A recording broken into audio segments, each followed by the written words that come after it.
Made me think too, imagine if you took all the water on the earth. It's all the same water.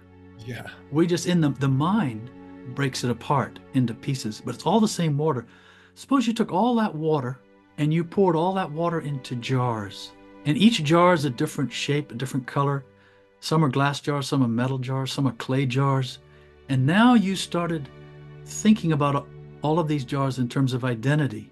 And this is all the people. We're all like little jars, but we have the same water in us, the same consciousness. And if you could pour that back out and it would spread itself all over the earth again as just the water that it is, it would be one. And the water that had been in one jar would be indistinguishable from the water that had been in another jar.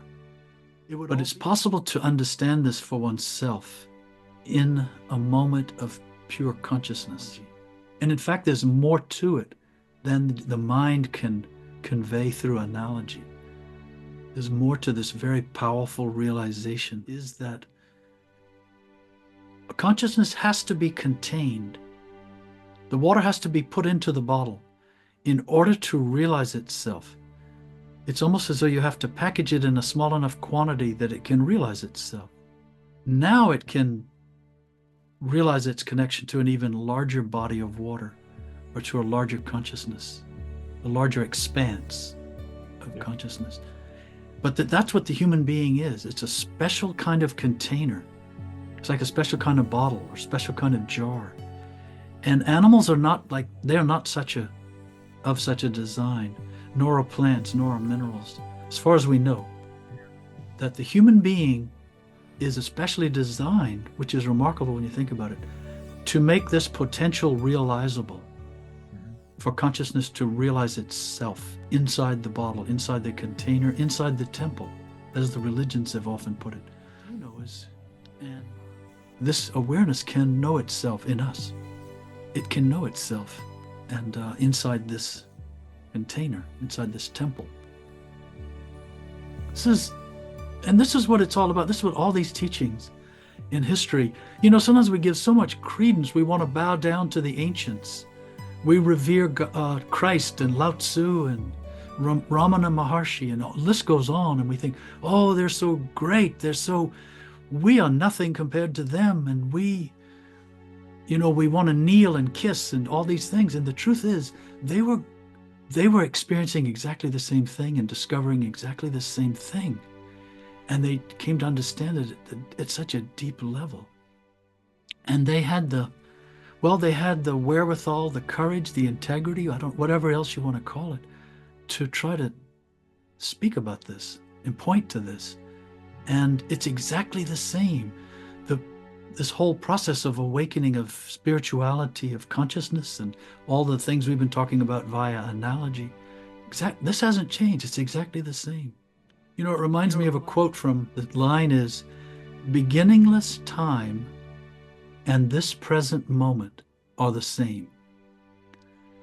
Beginningless time and this present moment in time are exactly the same. And it's the same with all these wonderful, great teachers and masters, and exactly the same. This is exactly what they were doing and exactly what they were pursuing and becoming. We want to say that Sanskrit has all this value and all these Indian terms, and they're just labels. It's exactly the same. And by the way, of course, suffering is exactly the same. And what suffering can yield is exactly the same. And it's not that it's yielding it now at a different time, it's yielding it now. It's always now. Beginningless time and the present moment, this present moment, are the same. We're engaged in the same struggle, you could call it, or the same journey, or the same victory.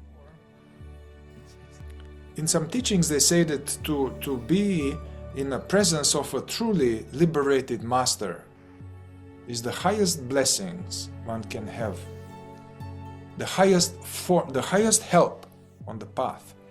Basically, kissing the feet and feeling deep love for Ramana or Jesus or whoever that is, deep love and devotion and gratitude. It is very good to have, because they are, and that's a cleansing of my own arrogance and of my own, I do it me, just me doing my own thing. And it's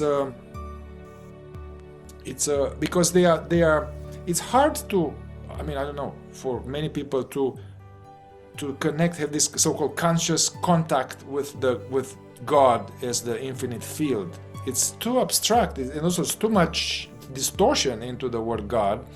So somehow the realize, or the teacher, the master, plays, as they call it in psychology, a transitional object.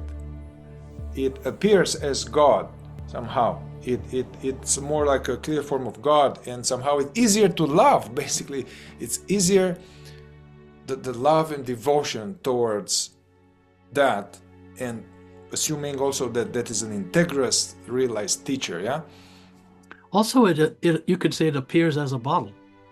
And then what happens is the other bottles admire and revere and kiss the bottom. They kiss the bottle cap of another bottle. No, really, that's what it is. And maybe they realize, you know what, the water in that bottle recognizes itself. And the water in my bottle hasn't recognized itself yet.